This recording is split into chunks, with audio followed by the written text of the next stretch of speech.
So let's break through all of that information and get to the heart of this matter. Yes, Sean Onibinde is right here with us in our Lagos studio. He is a CEO and co-founder, BudgIT. Good morning, Sean. Good morning. We're here to talk about the budget. Yeah. It's only proper to have budget.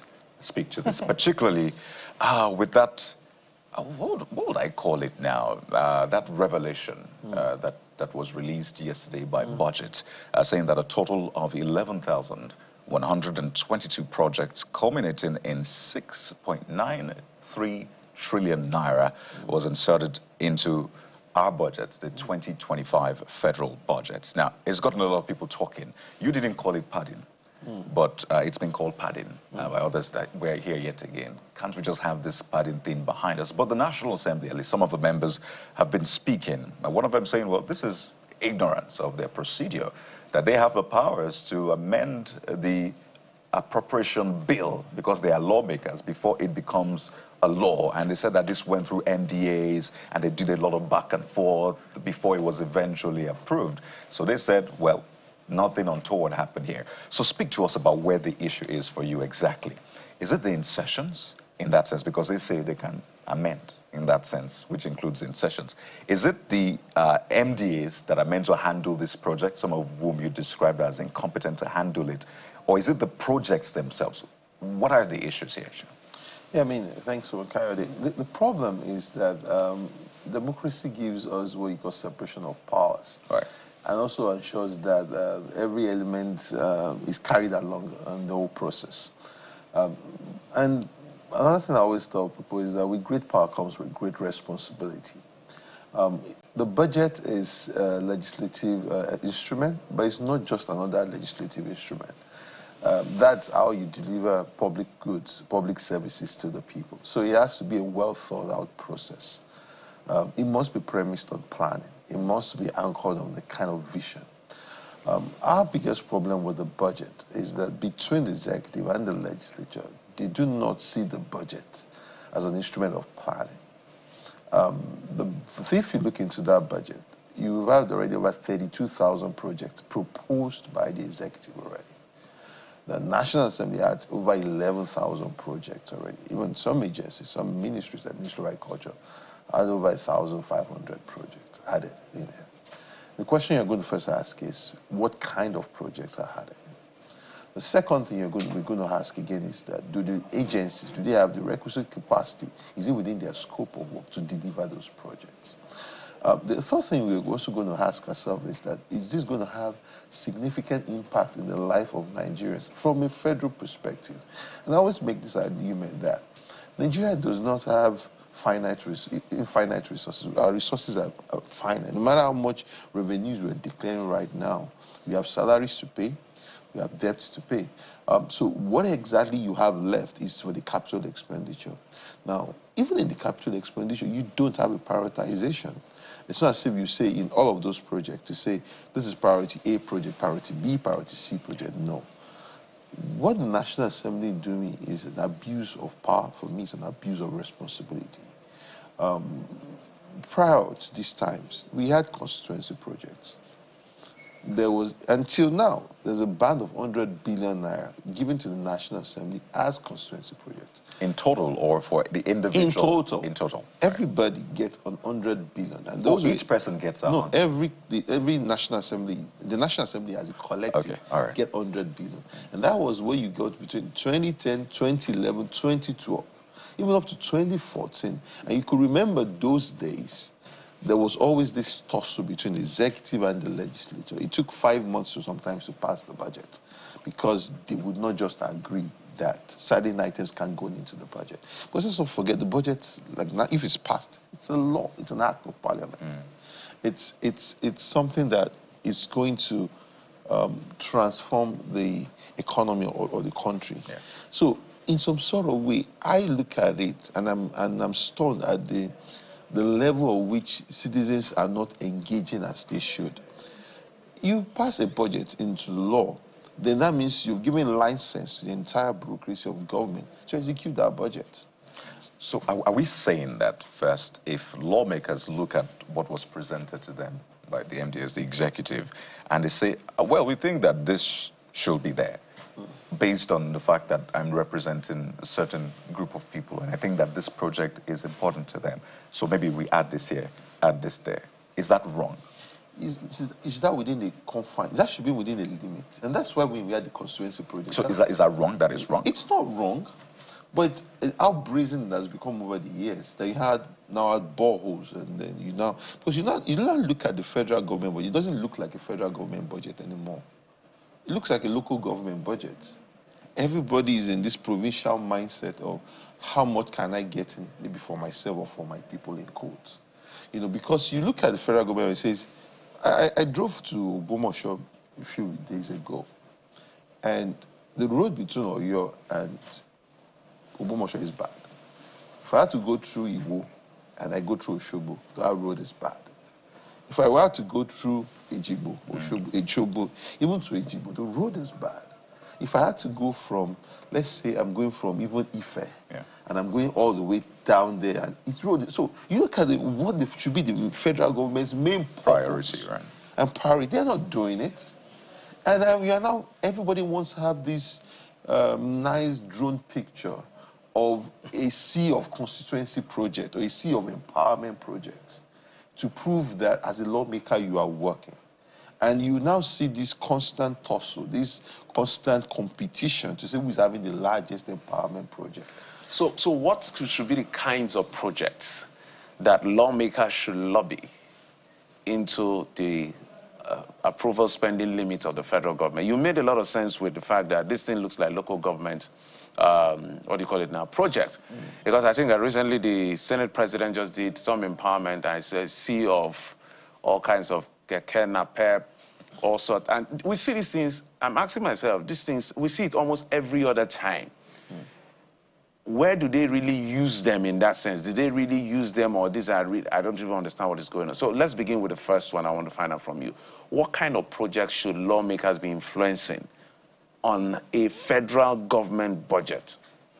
Number one, I feel like we have existing abandoned projects, and I think there are over 10,000 of them that have never been completed. And so if you sit with those ones first, that span constituencies, that span states, because it's a federal government budget, let's not forget. I mean, we have a situation where in my state, or the local government chairman has already appropriated for a road. Then the federal lawmaker also wants to build that same road. You understand? So how is that a business of the lawmaker? Because he also wants to do that road and say, I'm working for the people. No, you are a federal lawmaker. Your project, and those days when we had constituency projects, they were focused on maybe schools or maybe even like health clinics. There were more things that many people benefited from. What you see with most empowerment projects are mostly for political mileage. There is no method to the selection of those who benefit from those things. You ever have countless experiences where those things are put up for sale at the exit point of those distributions. And when some people will get a sewing machine and they are not tailors, some people gets a keke napep just because he's the ward leader of a political party. So the indiscriminate way those items are given does not portend like the best use of public resource, because it's not benefiting a mass of people. You're only using federal projects to benefit a narrow political base. That's what it has been in recent times. And that's why it's more important that the executive, I expected the executive to even push back and say, you know what, because the budget, when we talk about the budget, it's not about what goes on in the appropriation process alone. There should be this understanding that if you don't put it in the budget, I might not fund it if it's not of my priority, if that signal is given. The second thing is that the most MDs now even lobby for those constituency projects. I mean, I've seen letters write to the National Assembly and say, please, can you situate your constituency project in our agency? Because we have, and they're making a case like a pitch, that we have a fast procurement process to get these things done for you. So you have a Federal Cooperative College, or G-River. You have a National Building Research, a research institute, now distributing cars for traditional rulers. I mean, small, medium, SMEDAN, there was this empowerment. Spender was distributing cars for traditional. I said, what's the business of a small, medium enterprises development agencies with distribution of cars for traditional? Traditional reliance, yes. small-scale business. You've asked us to interrogate it, and it's important, you know, to identify some of those items that you've discovered. You've mentioned a few of them. There's also here 1 billion naira for solar streetlights in Enugu State. And there's 3 billion naira for utility vehicles to support farmers and distribution agents. You know, and when we tie this to what is actually obtainable on ground, there's a big question on agriculture, there's a big question on security.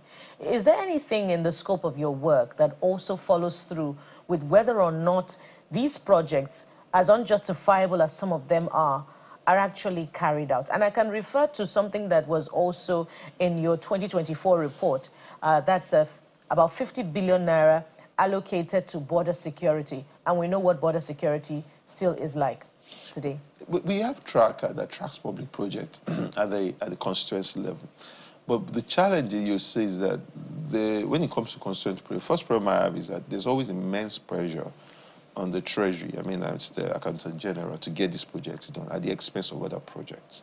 So you find out a project that is supposed to exist just to last 5-6 years to be completed can span over a decade. So that's the first problem. From one budget? From one budget. So because the constituency project is terminal within a year, compared to you, say you want to do Lagos-Ibadan Expressway, I'm just making an example here. So there's more pressure to deliver projects that are within that year compared to projects that span over a year. So you just get a major project, now get a 10% allocation. So that's my first problem with this constituency project at scale. The second problem you also get is that those projects can be delivered. Some of them are delivered, but you have multiple issues even around the delivery. The selection of contractors for those constituency projects, it's an open secret that the lawmakers significantly influence that. Because now it's more like everybody, I mean, if I'm an agency head and I submit a 24 billion naira project and it comes back from National Assembly at 600 billion, I know the constituency project because it's written there. This one is delivered in XYZ constituency, or Bafemi Owode constituency. And I know that I do not touch this kind of project because it belongs to the lawmaker. So you see that there is a backdoor conversation around the process of that. And in those situations, the delivery is not optimal. So what are we calling this? Is it this lawmakers allegedly using this as kickbacks or stealing money? What exactly? Let's call it for the name that it is. Because on one hand, there is a part of, I'm familiar with a few of these photo ops, where you just see all of these things and they are clearly photo ops. They sell these things because if everybody keeps giving these things, our roads will not be enough to carry the keke na pep, as we call it right here. So what exactly is going on here? What are we trying to address here? It's corruption and abuse of the budgetary process. There's no other way to decide it. And I don't think, because there's a National Assembly would tell you, we have the powers of appropriation. And I don't think I contest that. You know, but it also means that in democracy, you must exercise your power responsibly. You know, you have powers of appropriation, but to what extent? We've tried to get Supreme Court to decide on that. They've not been able, the executive has not been able to push that. And even in previous times, the National Assembly and the executive, they sit down and say, what are we going to do? What is going to be your level of adjustment to this budget? Because also this budget has to be realistic. It has to be credible. What I see here is that there's this rush to let's get things done. Let's just sign off this budget. By the end of the day, you're distorting the entire process. I was listening to your previous speaker who was talking about how the fiscal side and the monetary side, if they are not working hand in hand, it will not get the results. The budget is the fiscal side. You know, trade policy is part of the fiscal side. So if your budget is not tied to discipline, like extreme discipline, you don't have unproductive naira, is not chasing the dollar. You cannot have an exchange rate balance that is significantly sick. So these things are all connected in a way that the federal government, the National Assembly, and the executive, they have to sit down and ask ourselves, this is getting too brazen. I mean, you walk in some places, even in this Lagos, you would think that a lawmaker is a local government chairman. You would even think he's a state governor of that region. The entire place is fixed. And you ask yourself, what is the responsibility of the state government? Because you have 1,000 and 10,000 of federal government projects. I just told you, if you can't drive between Ibadan and Ife, the road is a death trap. You can't drive between Ife and Ilesha, the road is a death trap. And those are places I even personally drive. You can't drive between Ikire And sorry, between Iwo and Oshobo, you can't drive between Iwo and Ojibo. You can't even drive 300 kilometers in Southwest. And they're not covered in the budget. And they're in the budget. But how much gets into the budget for them? 10 billion naira, 7 billion naira. And you now ask yourself, how long is it going to get these things fixed if we do not prepare? This campaign for budget is not about contesting the powers of the National Assembly. It's this kind of way of budgeting, where it's not premised on planning, cannot engender development, cannot take us anywhere. So for you, and I want us to again reiterate the point, because naturally this will cause a lot of, I'm sure the lawmakers are sending messages to themselves. Have you seen this report? How do we approach this? Some of them have spoken about this. So for you, first, is this illegal? I don't think it's illegal to adjust the budget by the National Assembly. Okay, that's one. Two, because looking at the... Okay, but... You can make the point. But I feel like this is also a very corrupt practice. So it's not illegal, but it's a corrupt practice. Yeah, because you're not putting the national interest ahead. You're putting yourself. So this is a morality issue or a corruption issue? It's a corruption issue. Because you're putting yourself and you're putting your constituency in quotes ahead of what should be of national priorities. I mean, if this was a local government budget and you talk all of those things in, it's fine. Or a state government budget. We will not contest that. So President Tinubu cannot be at every budget defense session where there is a representative of a ministry of an official from an MDA, but that MDA representative will be there. So how can MDAs be strengthened? Because there is supposedly the principle of checks and balances, that operates between the three arms of government. So how can the MDAs be strengthened to scrutinize certain insertions in the budget such that those unjustifiable elements like, utility vehicles for farmers, empowerment for traditional rulers, do not get into the budget? I think the first thing is also the budget office. There's a lot of strength that has come from there. Because, I mean, if the budget office just acts like a coalition office, if it's not being able to be an instrument of policy, then there's a big problem. So that's where you have, because in every country, I mean, if you look at the UK, you see how serious they take the budget. Every single thing, even in the United States, the budget is a big thing. Government shutdowns. And there's a lot of, because they understand that it is a key pillar on fiscal policy. So my first thinking is, where is our budget office? What do they do? How much strength have we given to them? The second thing, you also look at the MDAs specifically. And like I mentioned this, MDAs that even right, because there are some MDAs, if you go back the last 4 years, they're notorious for this. So it's not just because they just find items in the budget themselves. No. Some of these MDAs go lobby for these items to be cited within them. Not when they don't even have the requisite capacity to deliver them. I mean, you are an MDA in Enugu State. What's your business doing a project in Yola or in Gombe or even in Sokoto? So there is a big problem in there. So there is a huge incentive, and we all know this. The percentages are being moved. People are getting kickbacks and all of this. So the opportunity is huge for them. The third thing I would also mention is that the control on the side of the executive is to prioritize some of these capital projects. Okay, you can put it in the budget, but the Constitution has not said that I must execute this project. Execution of projects is also going to be based on availability of revenue, and in the use of revenue, you have to set priorities. The same priority for paying back the creditors of the federal government is not the same priority of delivering a capital project. So I can say these are not my priorities because I have a bigger agenda. But what you also get is that the federal government loses control in terms of setting priority of this capital project. So there's no coordination between what are the priorities of the planning priorities of the federal government. What are the priorities in terms of even spending priorities of the federal government? So there is no coordination.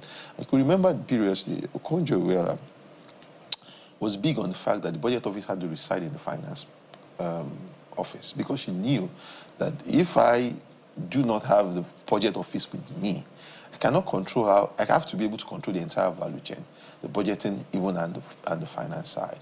And these are the problems you have when there's a dichotomy, when there's a gap in between. The planning is separate from the spending side.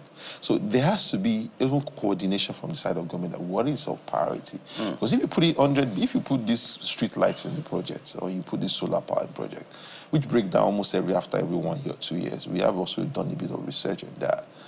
what you get is that, and you don't get it funded. Next year, you don't do it again. But if you put it there and you exert a bit of pressure and you put them videos on this intense pressure and those projects get done and you get your own part of that share, then definitely next year you get more brazen and more brazen. And now you have a situation where people feel, maybe I'm a ranking member of this house because I'm the appropriation chair, or maybe I'm the majority leader. So people talk about $1 billion. There are people whose constituency got 15 billion in this project, in this 2025 budget. So you're talking governance. So let's help. I want you to help the executive manage the complexity of governance and politics, because these guys are politicians. There's something they are looking at. I think it was I think a former lawmaker in Osun State who was saying that in the 2025 budget, each federal lawmaker in the reps has about $1 billion naira constituency project, and each senator has 2 billion. It was trending online.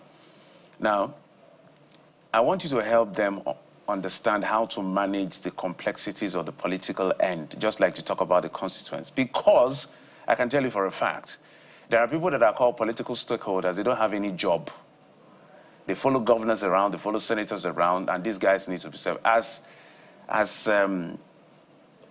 offensive as that sounds, this is how they oil the wheel ahead of any election.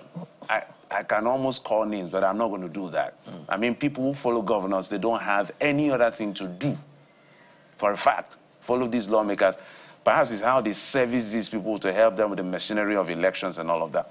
How should the executive manage that complexity? Because I just gave you the reality of why these spendings could happen. But we cannot afford that. That's our biggest problem.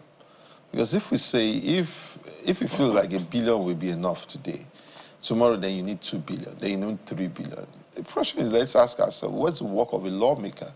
What's the lawmaker supposed to do? When do we turn lawmakers into contractors, into people who must bring grandiose projects into constituencies? The purpose of a lawmaker, you have existing institutions in your constituency. Focus on ensuring that those constitutions get the right allocation and it gets delivered.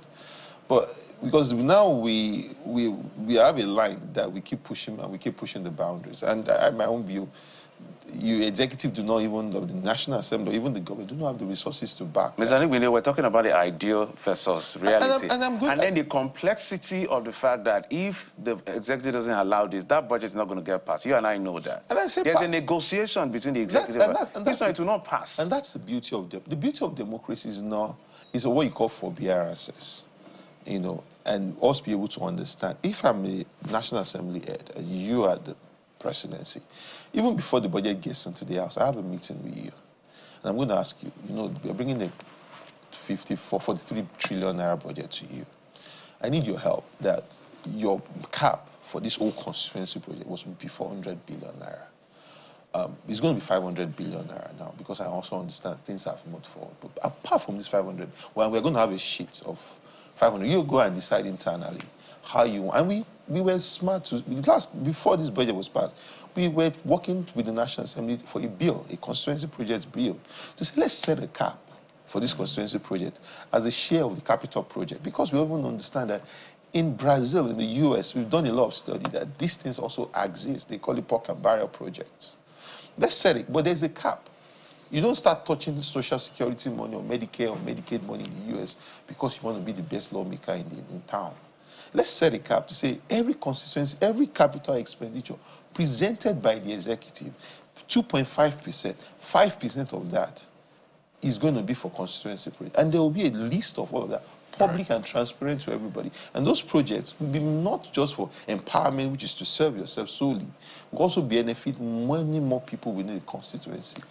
But, I mean, nobody wants to touch that. Everybody wants to have a blank check to be able to modify the budgets. Particularly as we build up to the elections. But make no mistake, there are Nigerians out there who have seen that budget, who have even seen your report, and they're excited because they're like, our lawmaker, in quote, got us borehole, got us street lights, so he's doing well, we need to re-elect him.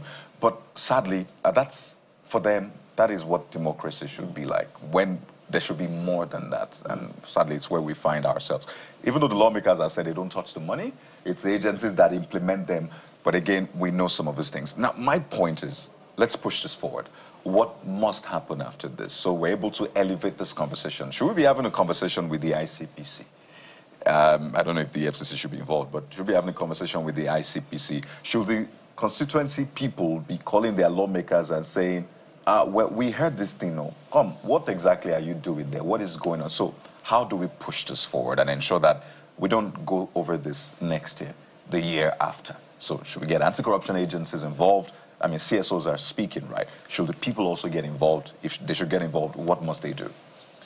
I think the first thing we need to do is, there's a law already. So first we have to agree that it's an appropriation act. So well, we can't do anything about it. So we have to first find a way to track this project. And I've had a few people reach out to say they want to form coalitions of Nigerian Bar Association, even at that level, they want to pay attention more to this. So definitely we will have to track those projects and make sure that for those who funds are released, those projects are done. The second thing is also have to put a lot of pressure on the executive to prioritize these capital projects. Because every time we are borrowing a lot of money, we're expanding deficits. I mean, look at how much money Buhari government borrowed. Took in ways and means and that borrowed and all of that. And you still can't drive 300 kilometers or 200 kilometers road in southwest Nigeria. And I always challenge people, put maybe 200 kilometers smooth southwest road in southwest Nigeria. I can't find it. I think the closest we have is the Lagos to Ibadan, which is not up to that. Which is not even up to that. Yeah. So except you want to turn back. I go back. Do it twice. I do it twice. I mean, so the problem is that it's also because there was no priority to say these are the things I want to focus on. So the executive has to sit back and say, what will be our legacy? Because everybody's going to forget the keke napeps, the sewing machines, the sewing machines and all of that. The motorcycles and the rest. So that's when you have to now ask yourself, what is going to be our priority? It looks like federal government is having a lot of money now. Revenue looks nice and good. But you're also going to pay much more debt. You're also increase salaries. You're also creating so many agencies in Northwest, North Southwest, commissions and all of that. It's also taking about $1 trillion there. So it has to be also very deliberate about what exactly is going to be our priority. So that we don't do all of this. Even if National Assembly puts 6.9 trillion, puts over 11,000 projects. And we also have to be honest about our state capacity. Can we really execute over 40,000 projects every year in the budget? It's not possible. We don't have the state capacity to do that. So also being honest about what we can do. So those are the advocacy we push. We engage the executive to say, do more to set priorities for capital projects. For the National Assembly, I think our push is still there should be a cap. And it sounds a bit, we're undermining their wide appropriation powers, but no, just be able to put a little bit of responsibility to it. There should be a cap of what should be, we should be able to be honest about constituency projects in Nigeria. We need it. It's necessary. Everybody wants to go back to, in my own time in government, this is what I'm able to do. But it must be on two principles. One, fairness in terms of distribution. Because I'm in Senate committee chair for finance or appropriation, doesn't mean I get an outsized amount. If someone is from Taraba, gets almost next to nothing, maybe because he's not connected, maybe because he's a member of the opposition party. So there must be fairness. There must be inclusion. It's not just going to be a narrow project for a narrow elite, local elite that are using to advance your political interests. Let it be things that can benefit more people. And I think it will be a time to stop doing all of the putting the picture and the names of the lawmakers on projects. You used our money to do this thing. Why is your face and your name on it? And some of them go brazen and they write donated by on it. Yeah, we've seen that. We've gotten a lot of people to change that. No, it's our money. Don't go too far. Just go to, what's this junction here? Garage. You see now, even police vehicles, you see donated by a lawmaker. Yeah, a lawmaker. Yeah. It wasn't donated by you. You used our money to do the project. So donated by Nigerians. I think that's what we should have. You know, I commend what you're doing, and I think you should even go further, because of the fact that there's something you mentioned that I don't want us to skip. It's the fact that some of these projects, some of these things they buy, is purely for photo ops. I have close friends in government, and I can tell you, for instance, that some of those things, as they live there, they are not going anywhere. Yep. And it's true. It is what it is. Not going anywhere. They are not going anywhere. So they just put this drone shot as they leave that place. Some of them are not going anywhere. So Onibinde, in winding down now, every year we're at this table and we're talking about the wide powers of the National Assembly. And the National Assembly is saying, budget is wrong. It's within our powers to, include this and remove that. In asking the Attorney General of the Federation to approach the Supreme Court to define the powers of the National Assembly. What's your recommendation for what should be the limit to the National Assembly? I mean, the Fiscal Responsibility Act speaks about, you know, limits to borrowing, and yet the government exceeds that time and again. Can we really legislate behavior? We should be able to, and if in different places, they do not give these open-ended powers to the National Assembly. Even in the US, they are statutory spending. They're already committed, so you cannot adjust that. And I think that's what has to happen. There has to be limit into what, because what I would agree is that there should be a cap of how much new projects you can introduce. That's what I would say, ideally. Put a cap to say this is a certain percentage of the budget is what you can introduce in it. But you can modify existing project that has been presented. So if I say Lagos-Ibadan Express Road, I budgeted 20 billion for it. And as a member of that constituency, I feel that 20 billion would not be enough for Lagos-Ibadan. I can make it 30 billion or 40 billion because I want to accelerate that project to be delivered. But I cannot bring a new project and appropriate whatever I think it's fine for it. So that, I think, it should be that. Then you can cap. You could also be able to introduce new projects, but there should be a cumulative cap for the entire National Assembly about what you can put in there, so that you don't throw away that power for them to modify, but you also ensure that that power comes with a lot of responsibility. So perhaps is the stealing, alleged stealing, let me contextualize it, that is causing these heavy spendings, and yet we're not seeing impact at the end of the day. It's too fragmented. Spending the way federal government spends money, it's not targeted. It's as if you have a big loaf of bread and you have a small butter and you're trying to spread, you know, you're trying to spread it. It can't be pleasing. Our budget size is not even $55 billion. Yeah, this is clearly... No, $55 billion, both the state and the federal put together. Absolutely. So how much is that? It's an ongoing conversation. We have the whole year to follow this, and you talk about tracker. There's Nigerians as well, the anti-corruption agency. So we really have to put our the state budgets to the state budgets where our money is going to. But we have to thank you so much. Why are we using butter? We can use Akara for the break. We've been speaking with Onibinde, the CEO and co-founder of BudgIT. Thank you so much for the work you do. And we're looking forward to the State of States. Oh, yeah. It's going when is it coming out? This year? This is the 10th edition. Yeah. So it's going to be special. October this year. Look forward to October. It's always October. That's for 2024. 2024, yeah. Because it takes a while to come back. Absolutely. So thank you for the good work. Thank you.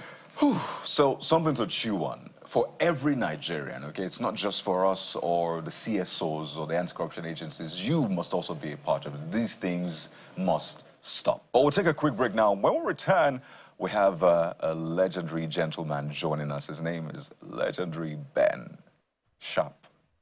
Stay with us.